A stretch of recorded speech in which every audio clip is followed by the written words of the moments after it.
Hello and welcome to Rough Sketch 2020. My name is Sam and I'm the creative consultant for RUDS, which basically means that I have organised this festival this year. And what we have today is we have 4 performances from 4 brilliant writers who need a lot of recognition because it's been a tough year for everyone. And when you've got an idea for a play in your head and a script that you really want to write, it's hard enough. And then when you suddenly have to throw in social distancing and guidelines and restrictions, it makes it even harder. So they've worked really hard, everything has been completely socially distanced, completely online, and we've got 4 amazing performances for you today.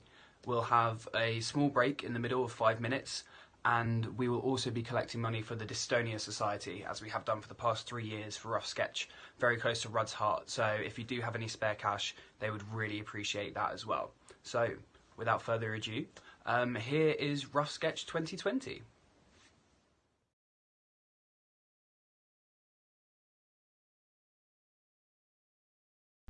Hey everyone, I'm Claudia.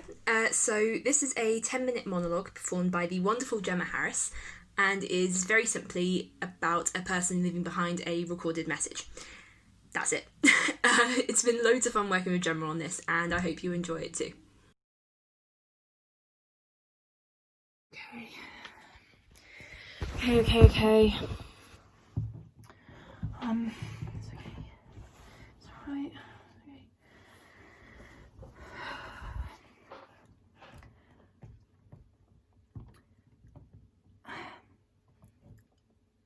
I don't really know where to start.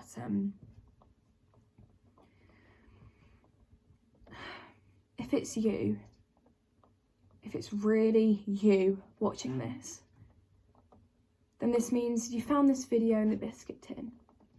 Which means I was right after all these years of you stealing from the biscuit tin, by the way. If this isn't you, however, then whoever you are, you shouldn't be watching this. And it would be much appreciated if you would turn it off and return it to where you found it. Fat chance of that happening though. It's just going to make this so much harder. And I don't have much time until... Shit, I can't say that. Shit. I didn't think this through. I didn't think this through at all. I just actually think I was going to say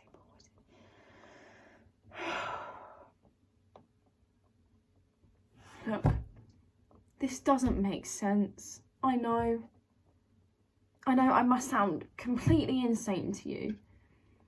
Or maybe not. You of all people know how weird I can get. The blame lies with Aunt Carol. And you can't object to that. You know she's mental. When we were kids, I always envied you. My parents are as straight-laced as they come, as you are fully aware. On Saturdays, I was stuck indoors with science tutors, whilst you were trekking through another forest. And yeah, I enjoyed the extra science lessons, but it would have been nice, just for once, to do something a bit different. Like that summer down at the lake. You remember. I was 14. You were what, 12? Yeah, you must have been. Probably the reason I remember that holiday so clearly is because of the time capsule we made. Full of your dad's old journals and belongings. And we buried it under the willow tree from across the summer house. It was the first time you smiled since Uncle Jake died the year before. Do you remember the stories he used to tell? Do you remember Thieving Thomas? Oh, you must remember the story of Thieving Thomas, surely. Should I retell the story? Oh, I'm going to retell the story. Okay, well, you must remember the basics at least. The young orphan boy that got taken in by the group of bandits and raised to become the best thief in all the land.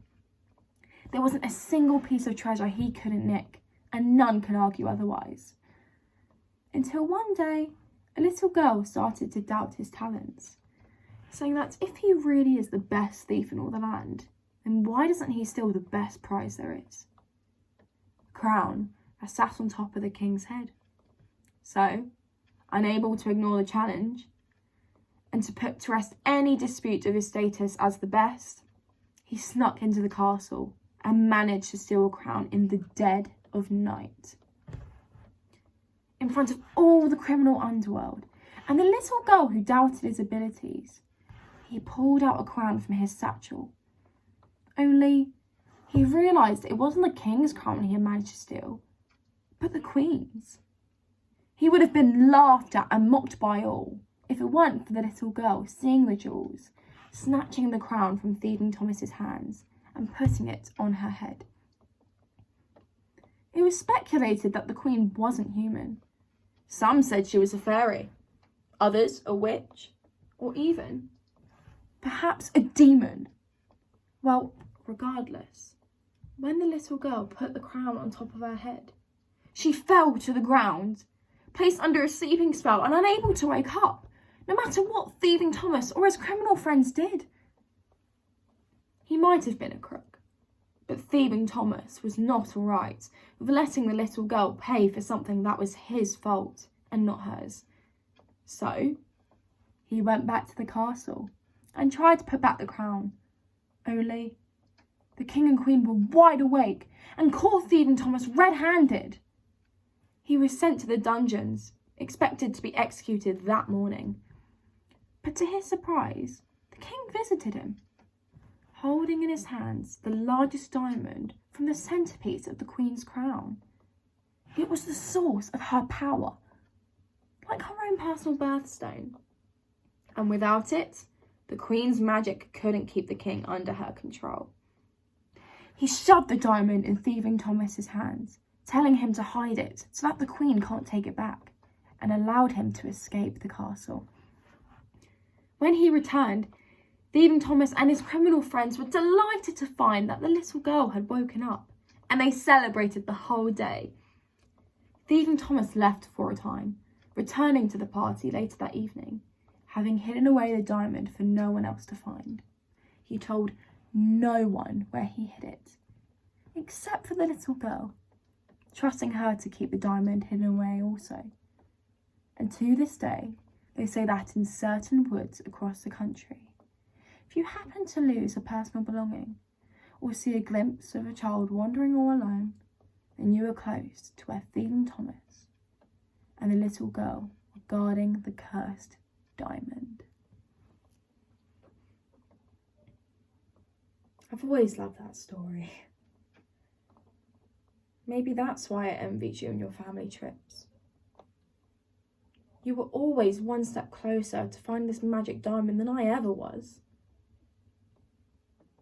Do you really think I missed out on much? You told me that once. Said I should spend less time on my nose in textbooks and more time learning how to act like a human being. I shouldn't take it personally. I suppose we were kids. But I can't help it. The words, they're just stuck. But then you were always better with people. Always in the middle of a crowd. The first to take on any challenge. Me. But the sidelines were far more comfortable to me. We really are as different as night and day. You know that. The only reason we're probably friends nowadays is because we happen to live around the corner from one another. Otherwise, you wouldn't bother with such a workaholic. Mum and Dad always thought you didn't work hard enough. Admittedly, I used to think the same thing. But there's this memory I have of when we were around Grandad Joe's, and you was making him a cup of tea, and you was pinching at the wisps of steam, tugging at them, and coming away empty-handed. I suddenly remember thinking that you were the kind of person that was always trying to catch the smoke. At the time, I thought that was a bad thing, a pointless thing, but now I'm not so sure. Maybe life would have been a bit more enjoyable as a hopeless optimist than a cynical realist.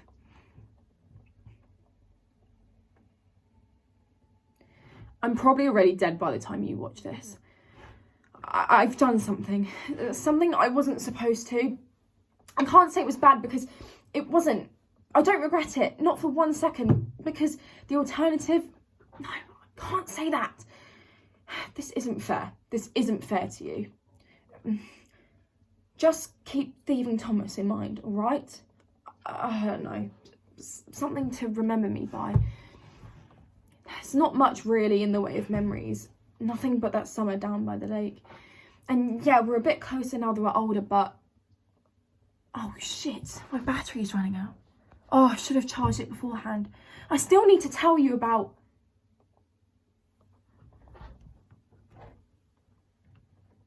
Oh my god. Oh my god, they're here! How did they... Fuck! Listen. Listen. You'll figure it out. You'll figure it out what I was trying to say to you. I know you will. I'm sorry, I've got to hide this before they... Maybe it's not such a bad thing you like to steal from the biscuit tin, even though you do take all the chocolate chip. Listen, whatever you do, don't let them...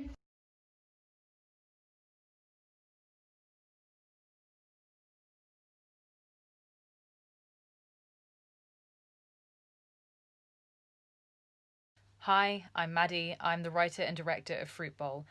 I'd like to thank my amazing cast, Alana Moody, Tommy Costello, and Louisa Turnbull.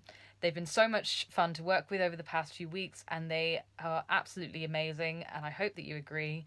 And without further ado, I'm going to turn it over to them, and I hope that you all enjoy Fruit Bowl. Hello. And where have you been? I just had some stuff to do. Anyway, point is, I'm here now. You're here? I've been waiting for almost the full half hour. As I said, I'm sorry about that. No, you didn't. What? You didn't say sorry at all. You just said that you had some stuff to do, and that was it. Right, well, I am very sorry, but I'm here now, and I'm ready for this whole teacher-student feedback thing. There's literally 10 minutes left on the clock before the next person. I don't think there's any point now. I doubt there's much to say anyway. Not that much to say. Well, don't worry, that's a good thing. It's a good thing. Is it? Yeah. Oh, there is quite a bit to say, actually. Great. Don't worry, you've been one of my best students. This feedback session is going to go brilliantly. Mm-hmm. So, how about you tell me how you think you're doing in my classes? All right, I guess. Mm-hmm.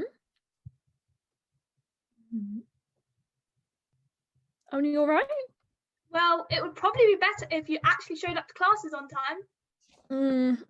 I do see how that would be helpful. See, isn't this going well? You're getting feedback from me, I'm getting feedback from you. It's great, top points. No, I'm not. What? You've only got feedback from me. You haven't given me any. Ah, see, that's more feedback from me. Give more feedback. Wow, I'm so glad I came to this now. Oh, are you? Yeah, this is definitely one of my better ideas. I mean, all of my ideas are brilliant, but I think this one is just particularly superb. Well, I'm glad you're getting so much out of this. Thank you. Hello. Yeah. Oh, sorry, are you not finished yet? No. Yeah, but it's good to see you. Someone's keen. I get the feeling from this one that I'm not very welcome. That's not it. I'll be much more welcoming if someone has shown up on time. Well, you can't blame the professors if you're late to your own feedback session. That's not what I was... Yeah, anyway, look, I'm so sorry I'm early, but I'm ready to get my feedback, if you don't mind. I do mind. Well, I can't seem to find either of your files, but I did find this drawing that I did. What a lovely tortoise. What? No, it's not a tortoise. Oh, yeah, okay, I see it now. Good, isn't it? Very nice. Now, about my feedback session.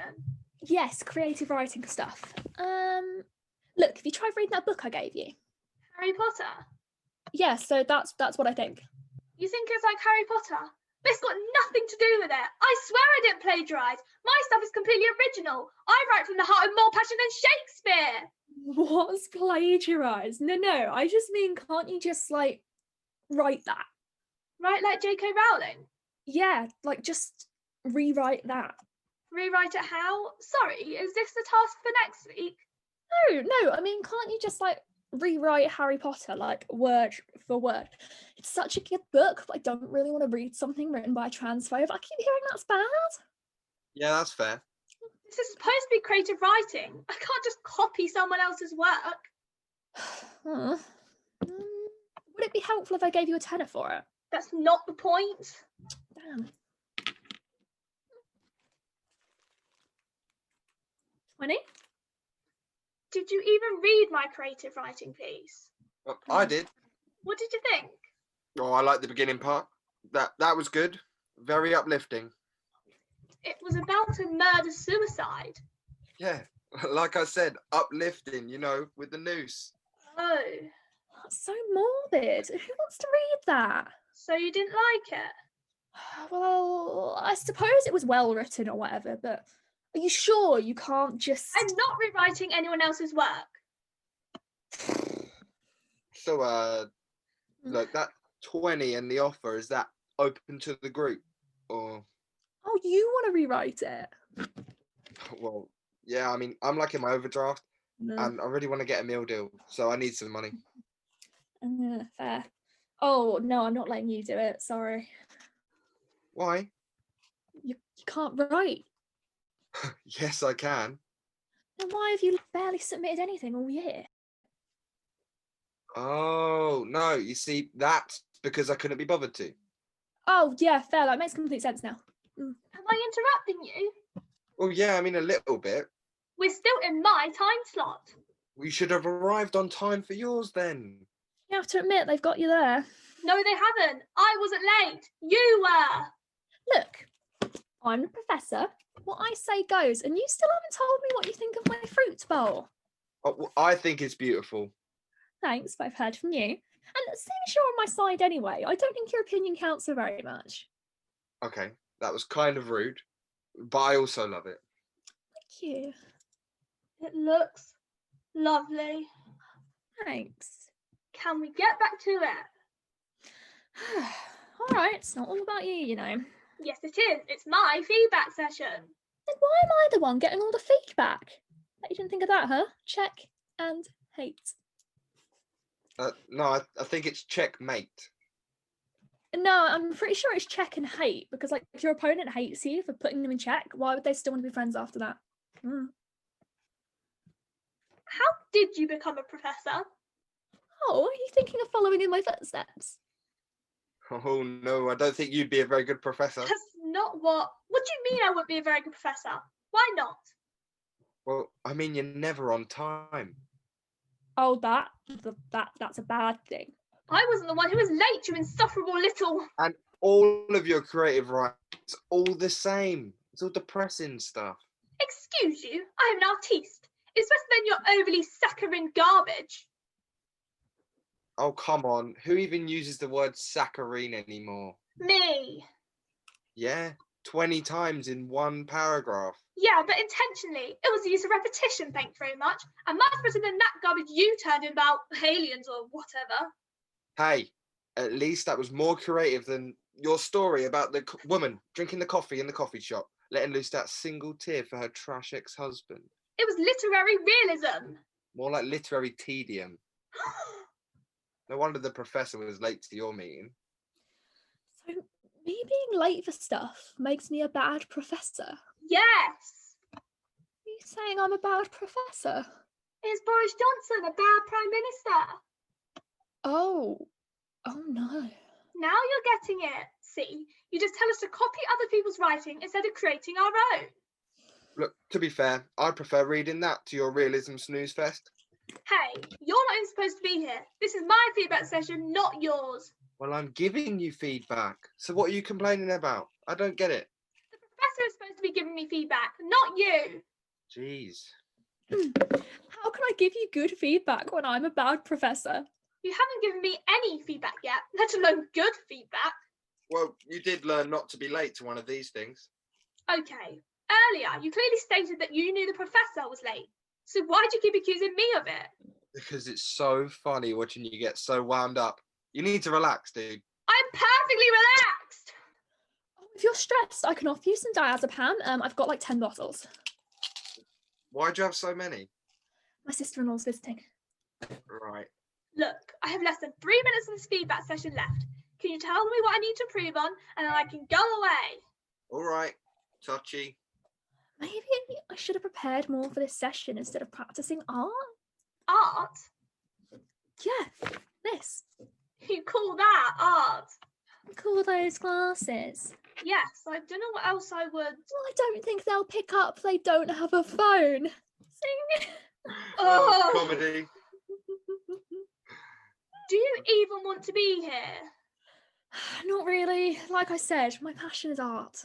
Well, then why did you decide to become a professor?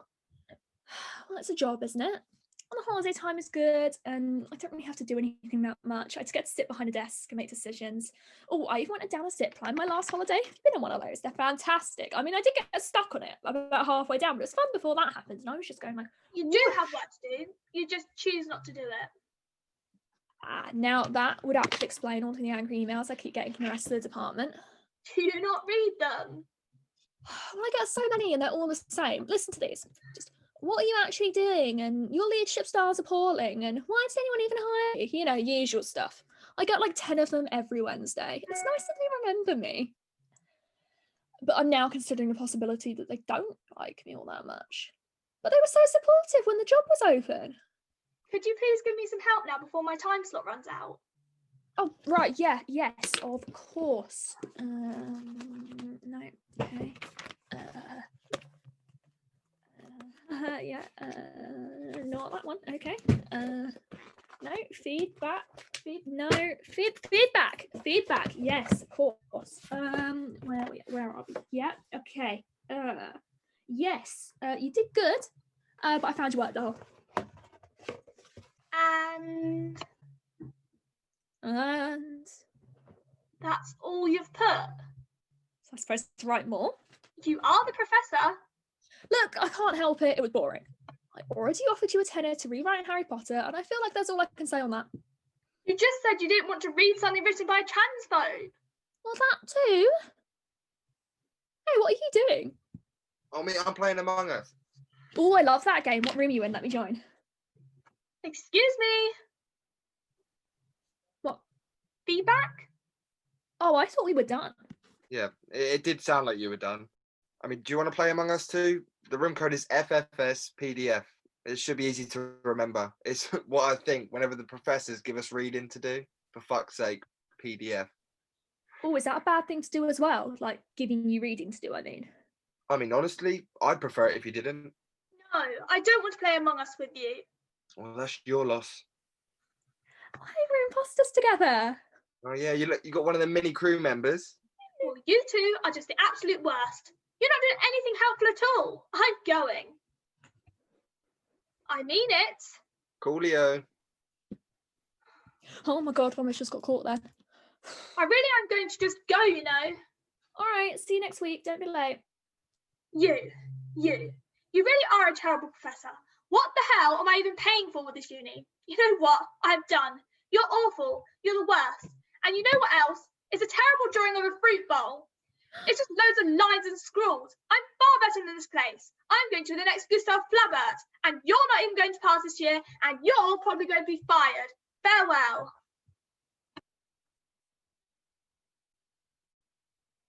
Oh, thank God they're gone. Mm-hmm. What even is a Gustav Flaubert? I don't know. Are we really meant to know all of this stuff? I don't know. No, I don't know either. They're really snobby.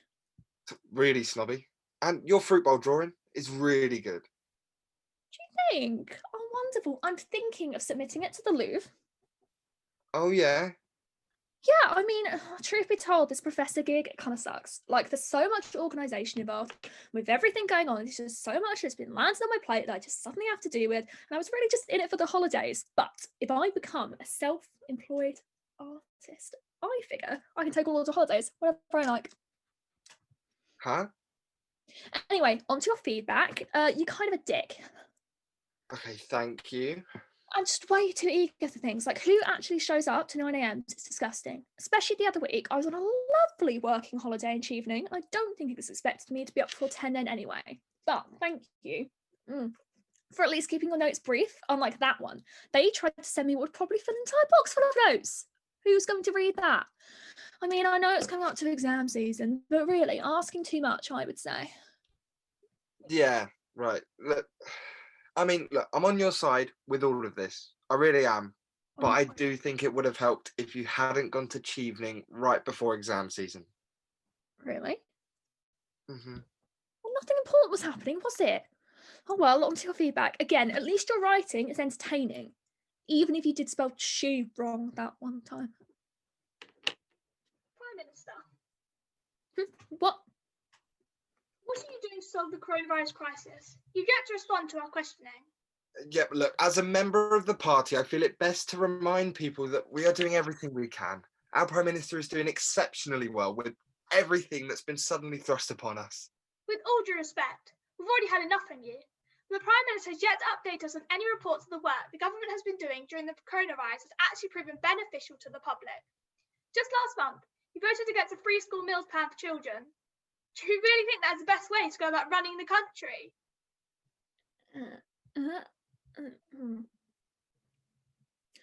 I don't suppose anyone would like to see this drawing of a fruit bowl that I did.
Hello, I'm Em and I wrote the next piece. It's called In the Middle of the Night and it's about grief and loss and processing all of those emotions. So it's not the most light-hearted thing in the world, but I'm really proud of it. So I hope you like it. I can't claim to have directed it because I sent the script to the wonderful Ollie with the vaguest of descriptions of what I would like to happen during the piece, and he basically sorted it all out himself and filmed all the clips as well. So I can't thank him enough for all of his hard work on this, and I really hope you enjoy it. This is The Middle of the Night.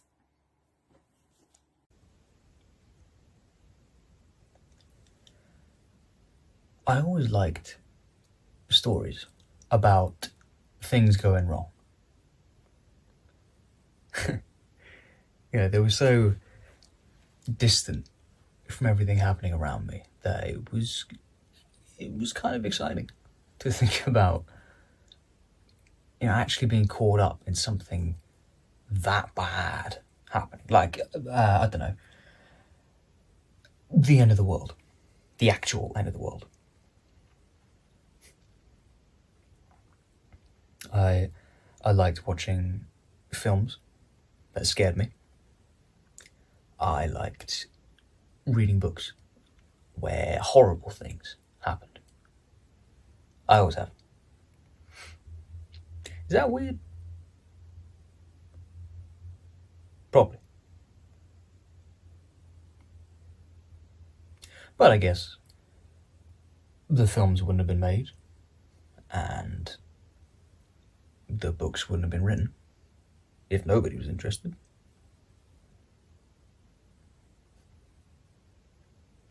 And when we'd thought about or talked about the end of the world, it's always this, big catastrophic event which changes everything for everyone all at once. Something happened, something huge, and everyone, runs in different directions and clings to those closest to them, only carrying what they can hold in their pockets or on a little rucksack on their backs. Their life was changed forever.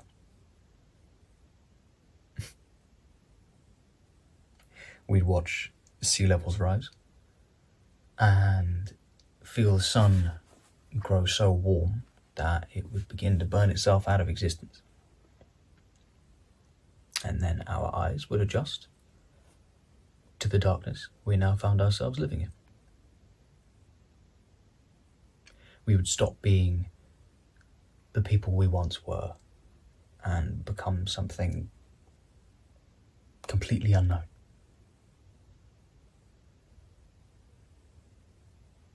But in the stories, at least, there would always be something to stop it, to an extent. There'd be a mass panic and everyone would be running around, and out of that storm would emerge a hero. Someone who would look and figure out that it wasn't actually the end of the world. Or, it wasn't the end of everything, at least. They would assemble a team and start building spaceships. and we would take ourselves and the things in our pockets, go to different planets. And even though we knew it was ending behind us, we would look forward to something new.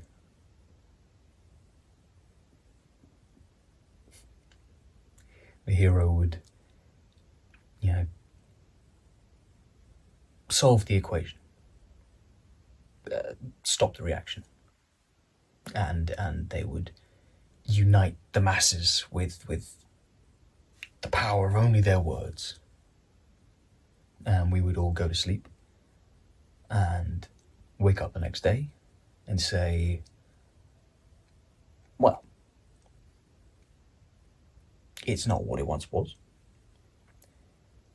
but look at all we've learned.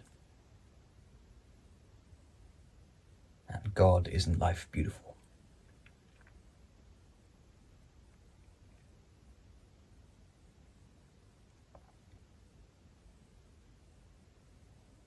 It was the middle of the night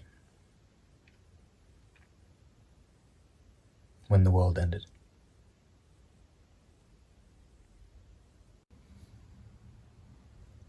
I was sat on my bed, staring at the pages of a book which wasn't worth reading. My mum walked into my bedroom and told me that she just heard the news that the sun had gone. Gone, I said. But she'd already turned her out and left the room. First thing I thought to do was call my best friend. They always know what to do in these kind of situations. They tell me the plan, give me a list of things to pack, and as soon as it was safe to do so, we would leave. Never look back.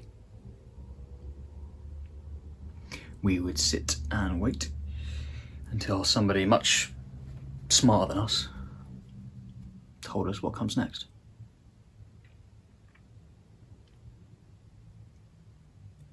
But there was a panic that I could hear in my own voice that just wasn't there in theirs. They didn't have a plan. Told me I didn't need to pack anything, don't be stupid. Just go to sleep. And in the morning we'll talk about what comes next.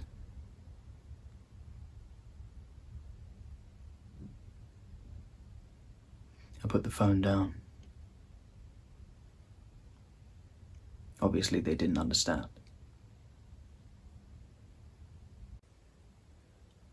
I sat at my window and I watched the place where I knew the sun was supposed to rise in a few hours. And I thought about what I was going to take with me to wherever I was going to go next. I was sat in a room of a short lifetime of memories, and I only had pockets to fill about 5 minutes. Yeah, maybe I could take the little rucksack from underneath my bed, fill that, so that I'd always have pieces of this life to remember. But how do you choose what to take and what to leave behind?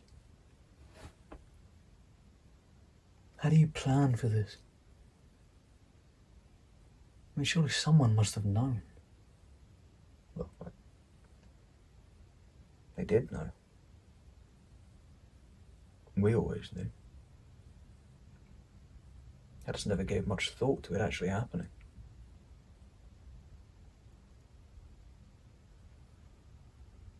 I sat at my window and I contemplated what life was going to be like in this darkness that I already felt. Would people even wake up in the morning without the sun to tell them to? Birds wouldn't sing. Flowers wouldn't grow. And this would be the moment that everybody talked about for years to come. At the moment when everything changed for everyone. And that was a before, and we live in an after.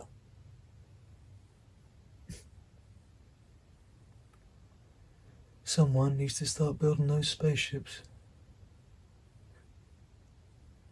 Or, just install a new sun.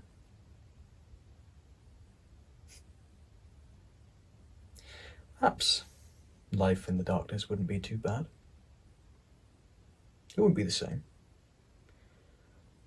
And today, with the contrast of the darkness and the fresh memories of the sun, and the way they'd catch in the corner of my window and make rainbows in my wallpaper, that would hurt.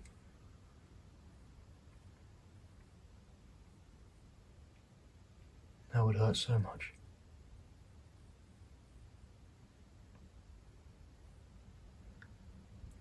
But the memories would fade. And gradually we would get used to living in the darkness. And pretty soon we would begin to see something that resembled good in the dark. The things we find there. The things I found there. In those first few hours. Like this thought. It was strangely comforting to think that everyone else was going to feel the same way I did. That everyone was going to go through the same thing. They would be looking out of their window when they realized the sun had gone.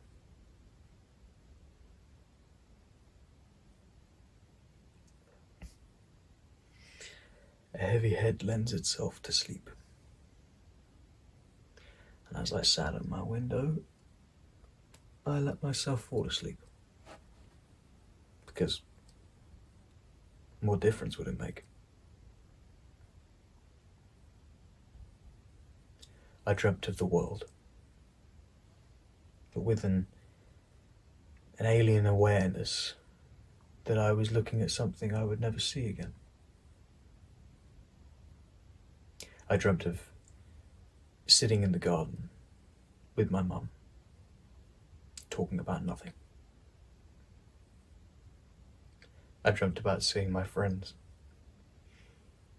wasting the day as if we had an unlimited number of them. I dreamt about sitting in the pub with my grandparents on my birthday. I dreamt about staring out of a window and then suddenly realizing that I'd been staring out of a window for 25 minutes when I should have been doing something else.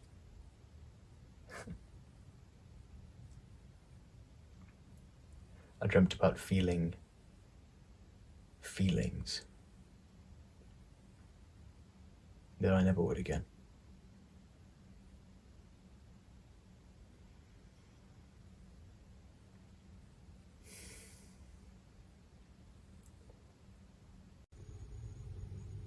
And then I woke up.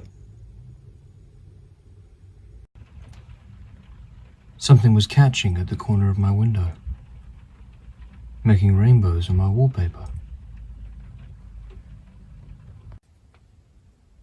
There was a missed call from my best friend. A voicemail saying that they wanted to check if I was alright. Last night was a bit random. Was I drunk? Had I been out? Let them know, they'll see me later. I could see people casually walking outside my house, getting into their cars, taking their children to school. I leant forwards and opened my bedroom window and I could hear them arguing over what was happening that evening, where they were going for dinner that night, which child had a swimming lesson and which child was going to ballet. Running backwards and forwards, stuffing things into pockets without a second thought that they'd forgotten the first time they left the house. The sun sat opposite me. Birds were singing, and I could hear a radio playing out of an open car window. There was no mention of anything to do with the end of the world. Maybe I'd been asleep longer than I thought. Maybe I dreamt up this elaborate idea of the end of the world.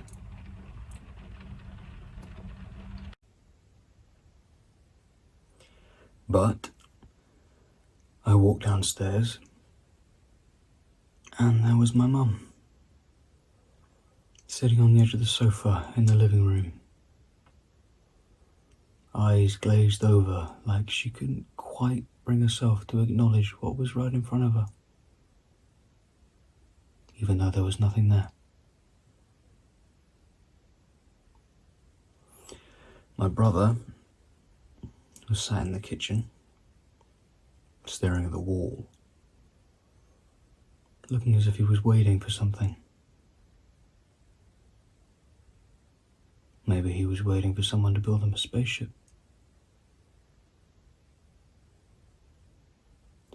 I walked into the bathroom, washed my face, and looked in the mirror. Yeah, I thought, that is the face of a person that has seen the end of the world. No doubt about that.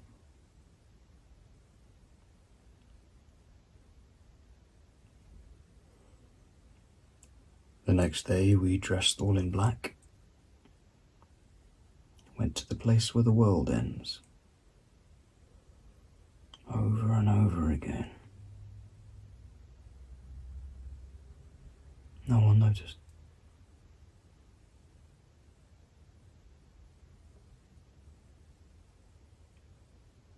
I don't read those stories anymore.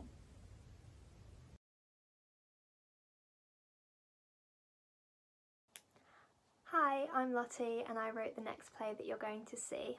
It's a spooky ghost story told by a teenager at a campfire, and it's acted by Edie Corty. I hope you enjoy. Are you sitting comfortably? Hey, can you come and sit down? I'm trying to tell a story here. Look, guys, come on, it's not that difficult. Right, grab your blankets and your teddy bears, you're going to need them. All right, I'll begin. I hope you're all ready, because tonight's going to be a long night. We're letting you stay up later so that we can try and meet a ghost. They say he wanders round these fields just hoping to find someone that will be his friend. And maybe, if we can do that, we can help him move on from this horrible place. Well, there are others too. There's a whole history of horrific deaths around here. Always horrific. Always involving unexplainable elements. And usually every few years. In fact, it's about time for another one. So, do you want to stay? Do you think you're brave enough to hear the story? Okay. So, about 300 years ago, on this very spot, there was a magnificent manor belonging to a lord. It was a beautiful building with hundreds of rooms that could leave you lost for hours. The lord always felt there was something special about the place, something he couldn't name. So when he got engaged, he was so excited to show his new fiancée his home. But the minute she entered, she felt that something was wrong. To her, that inexplicable feeling was only dread. And on only her third night in the castle, the lord found her hanged in a small room at the end of a long corridor. This was just the start of the curse. Ever since then, whenever someone new bought the house, which they did, a beautiful house like that, a horrible incident would end up taking someone's life. But our story starts about 100 years later, when an eager businessman decided to buy the building and turn it into a private school for young children. Soon, children flooded the halls, and there was one particular boy who was very quiet and shy. His mother had told him to try and make friends, to be nice to people, so that's what he did. But they were confident and outgoing, and they paid no attention to the shy boy, except one girl who made it her mission to make his life hell. She would push him in the corridors and tease him for being too quiet, and he was not enjoying his time at school at all. He just wanted to be a friend. He was confused, and every time he told someone, they just said, "Be nice to her and she'll stop being so horrible." So he kept trying and trying, but it just didn't work. He hated school, but as we know, this was not a normal school. The kids always heard weird noises, you know, scratching, rustling, distant screams. But there was one particular noise that would send a shiver down their spine. It came from a small room at the end of a long corridor, and kids could swear they would hear a young woman crying and pleading with herself, a scream, a thud, and silence. This gave the girl an idea. So one dark night she decided to trick the boy. She told him that she would finally stop teasing him and finally be his friend if he entered the small room at the end of the long corridor. He was terrified, of course, but he knew he had to do it. So he just told himself, ghosts aren't real, ghosts aren't real, and he stepped up to the challenge. With a deep breath, he took his first step out of the door. Glancing back, he saw the other children's faces full of curiosity. With each step, he felt the ancient floor creak as if it was telling him to turn back, but he kept going. A rush of cold air overwhelmed him, and a feeling that someone was watching him crept in. The sound of his own heartbeat drummed in his ears, and he just kept telling himself, 1 foot after the other, 1 foot after the other. But with every step, his feet felt heavier and heavier until they were dragging along. He jumped, his heart racing, and fear flooded over him. In the darkness, he couldn't see where the sound had come from, only a flicker of light. He was close now. He closed his eyes, he reached the door, he held out a hand and pushed. To his surprise, it opened easily. The door creaked loudly as it was pushed until he made a gap just big enough for him to flit through. He slipped inside and the door slammed shut behind him. Ah! The other children were absolutely terrified. They didn't know what to do, so they looked at the girl expectantly. She took a deep breath and composed herself. Confidently, she pushed past them and walked towards the door, with the brass key swinging in between her fingers. "Ghosts aren't real," she said confidently, and she held the handle tight and locked the door. She turned back and smiled at the others, ignoring the screams for help coming from behind her. Cautiously, the children crept back to bed, but most of them couldn't sleep. They knew the screams they heard were real. They knew the noises they'd heard were real. All except the girl. She fell soundly asleep, content in her tormenting, but she was forced awake early in the morning by an irritating ringing. Somebody was running around and ringing a bell and screaming, "Fire! Fire! Fire!" All the kids rushed out just before seeing the building completely burned to the ground. At first, none of them thought about it. They were too caught up in their own affairs. But then the girls soon realised that the boy was not outside with them. He hadn't been able to unlock the door, so he never left the building. They never found his body, but they say that sometimes at night you can still hear a little boy crying and asking if someone will be his friend. So that's what we're here for.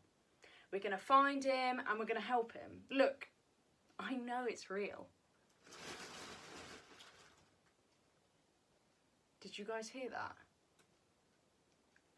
Maybe it's him already. Look, I'm just going to go check it out. I'll be a second. Wait here.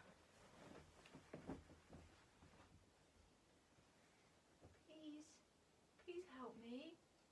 I'm so alone. Please help me. Please help me. Please be my friend. Oh, it was probably just an animal. There was nothing there. Did you guys see something? Maybe he's nearby. Okay, what's that? I didn't think he'd come so soon. Okay, so there's like a bit to the story that I didn't actually tell. You see, the house is gone now, but like the deaths just keep on happening, and people who walk these grounds at night, like, well, they say that they rarely make it back, and they say that it's him, that you hear like strange noises, and then he comes and he asks if you'll be his friend, and if you refuse, he'll make you feel the same excruciating pain that he felt that night. You know, he suffered long and hard, and he felt each aching moment as his lungs filled with smoke, and he could barely scream as he died, and that's what he went through for the chance of making a friend. So, you know, they say that you'll suffer worse. Right, is that one of you? Seriously, guys, stop. This really is off-putting. It's not that funny. Right, can you guys hear this? Where is that coming from? Right, who is it? Who is it? Okay. Right, let's try and speak to him. Look, we're sorry, we're here. We want to help you. How do we help you? Where are you? We'll be your friend, we're here. I can't see anything. Do you think that was it? Do you think he's gone? Did we do it? You're all so gullible. I can't believe you fell for that. You should have seen your faces. That was so funny. Don't be so stupid. We planned the whole thing. Right, that's enough. We've already let you stay up too late. Right, go to bed. I hope you don't have any nightmares. Oh, come on. A boy's not going to get you in your sleep. Go on. Right, off to bed, off to bed.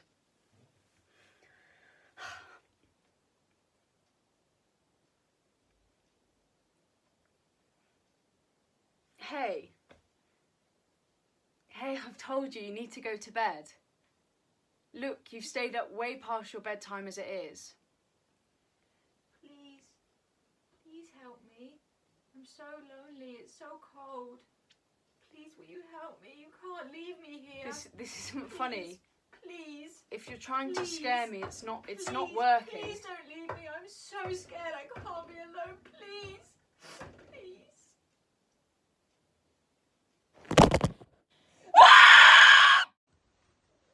Thank you all so much for watching. I'm sure the writers are so grateful for everyone that has tuned in this evening. This video will be available for the foreseeable future, so you can show it to your friends, family, get this writing out there, and thank you to the tech team that have helped out as well with putting all these videos together.